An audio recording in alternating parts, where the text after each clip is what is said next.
11 మంది వచ్చారు. 11వ బ్లాక్లో కూర్చున్నారు. గవర్నర్ గారు తన స్పీచ్ స్టార్ట్ చేశారు. Speaker, AP legislative assembly.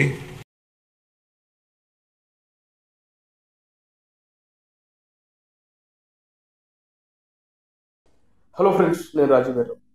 2 రోజుల నుంచి ఊదర కొడుతున్నారు. అన్నొస్తున్నాడు అసెంబ్లీకి అని. 11 మంది వచ్చారు. 11వ బ్లాక్లో కూర్చున్నారు.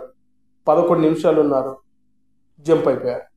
ఈ 11వ సెంటిమెంట్ ఏంటో నాకు ఇప్పటికీ అర్థం కావట్లేదు. నేను ఇంతకుముందు ఒక వీడియోలో చెప్పాను.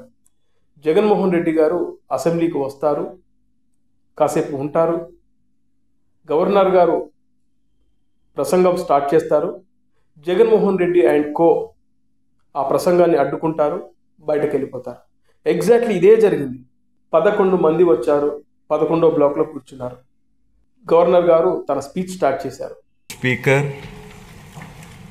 AP legislative assembly and honourable members of the state legislature. ఆ వెంటనే జగన్మోహన్ రెడ్డి అండ్ కో లేచి ఆ పేపర్లన్నింటినీ చింపేసి గవర్నర్ గారి పొడియం దగ్గరికి వచ్చి అక్కడ ఆందోళన చేయడం స్టార్ట్ చేశారు. This has triggered further releases from the Government of India for the current and future years to revive the economic activity and rebuild. ఆ తర్వాత ఇక్కడి నుంచి వాకౌట్ అయి బయటకు వెళ్ళిపోయారు. ఇక బయటకు వచ్చిన తర్వాత వీళ్ళు మాట్లాడేది ఏంటంటే, మాకు ప్రతిపక్ష హోదా ఇవ్వలేదు అని. ఇదే Jaganmohan Reddy and co planning. నిన్నటి నుంచి వాళ్ళు ఇదే ఆలోచించుకొని అసెంబ్లీకి వెళ్ళి మనం హాజరు వేసుకొని బయటపడాలి అని చెప్పేసి నానా హడావిడి చేసేసి అక్కడి నుంచి జారుకున్నారు. ఇక జగన్మోహన్ రెడ్డి అండ్ కో వెళ్ళిపోతూ ఉంటే ఆ వెంటనే అక్కడ ఉన్న వాళ్ళు మావయ్య అప్పుడే వెళ్ళిపోతున్నావా అంటూ అరుపులు కేకలు. ఇక నెట్టింట్లో అయితే దారుణంగా జోకులు పేలుతూ ఉన్నాయి. జగన్ అన్న 2 రోజుల నుంచి ఊదరగొట్టావు, 2 నిమిషాలు అసెంబ్లీలో లేవు, ఏంటి అన్న అని చెప్పేసి నెటిజన్లు మాత్రం కబడ్డీ ఆడుకుంటున్నారు జగన్ అండ్ కోని. అయితే జగన్మోహన్ రెడ్డి గారు అన్నట్లు ఆయనకు ప్రతిపక్ష హోదా ఇవ్వాలి అని అడుగుతున్నారు. ఎందుకు ఇస్తారు? 11 మంది ఎమ్మెల్యేలు ఉన్న పార్టీకి ప్రతిపక్ష హోదా ఇవ్వడం అనేది ఇంపాసిబుల్. ఎందుకంటే అంతకన్నా ఎక్కువ జనసేన పార్టీకి 21 మంది ఎమ్మెల్యేలు ఉన్నారు. బేసిక్గా ఒకటి హైయెస్ట్ మెజారిటీ ఎవరికి ఉంది వాళ్ళు ప్రభుత్వం ఫామ్ చేస్తారు. వాళ్ళకంటే నెక్స్ట్ స్టేజ్ ఎవరికి ఉంటే వాళ్ళకి ప్రతిపక్ష హోదా ఇస్తారు. అంతేగాని గతంలో మేము ప్రభుత్వాన్ని పరిపాలించాం కాబట్టి మా ప్రతిపక్ష హోదా ఎవరికి ఇవ్వరు.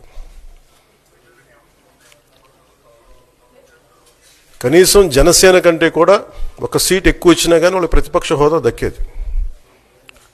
ఈ రోజున ప్రభుత్వంలో సెకండ్ లార్జెస్ట్ పార్టీ జనసేన. దాన్ని ప్రజల దృష్టికి తీసుకొద్దాం. వైసీపీ నాయకులు వాళ్ళు చేస్తుంది ఏంటంటే మాకు ప్రతిపక్ష హోదా ఇస్తే తప్ప మేము అసెంబ్లీలో అడుగు పెట్టాం, లేదంటే ప్రసంగాల్లో అడ్డుకుంటాం. అలా ఇది సరైన మెసేజ్ బయటికి వెళ్దాం. మరి ఆ మాత్రం జగన్మోహన్ రెడ్డికి తెలియదా? కావాలని అక్కడి నుంచి వెళ్ళిపోవడం కోసం కేవలం హాజరేసుకొని వెళ్ళిపోవాలి. మన స్కూల్లో కొంతమంది బ్యాడ్ స్టూడెంట్స్ ఉంటారు. 1-2 పీరియడ్ల తర్వాత జంప్ అయిపోతారు. ఎందుకు ఆ 1-2 పీరియడ్లు ఉంటారో మీ అందరికీ తెలుసు. హాజరు పడేంత వరకు వెయిట్ చేస్తారు, హాజరు పడగానే జంప్ అయిపోతారు. ఎగ్జాక్ట్లీ హాజరేసుకోవడం కోసం వచ్చారు. మరి హాజరు ఎందుకు అని అంటే మీ అందరికీ తెలుసు, 60 రోజులు అసెంబ్లీకి రాకపోతే అనర్హత వేటు వేస్తారు. దాన్ని దృష్టిలో పెట్టుకొని ఎక్కడ మా సీటు ఊడిపోతుందో అనే ఒక భయంతో జగన్మోహన్ రెడ్డితో పాటు ఆ మిగతా 10 మంది ఎమ్మెల్యేలు కూడా అసెంబ్లీకి వచ్చారు. హాజరు పడగానే నానా హడావిడి చేసి బయటకు వెళ్ళిపోయారు. ఇది ఒక మాజీ ముఖ్యమంత్రి లాంటి వ్యక్తి చేయాల్సిన పని కాదు. అసెంబ్లీ అంటే గౌరవం ఉండాలి. ఇక్కడ ప్రజా సమస్యలను మనం వినిపించడం కోసం మనం రావాలి. ఇవాళ మీరు 11 స్థానాలు గెలుచుకున్నంత మాత్రాన మీరేమైనా తక్కువైపోయారా? కాదు కదా. 11 మంది ఎమ్మెల్యేలతో మీరు బలంగా మాట్లాడండి, బలంగా మీరు మీ వాయిస్ వినిపించండి, ప్రజా సమస్యల గురించి మాట్లాడండి, ప్రభుత్వం చేస్తున్న తప్పులను ఎత్తి చూపించండి. అవేవి వీళ్ళకి పట్టదు. వీళ్ళు అసెంబ్లీకి రారు.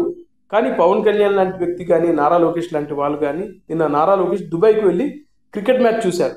ఆ వెంటనే దారుణంగా ట్రోల్స్, కింద కామెంట్లు, పరిపాలన వదిలిపెట్టి క్రికెట్ మ్యాచ్ చూడడానికి దుబాయ్ వెళ్ళాడని కొందరు.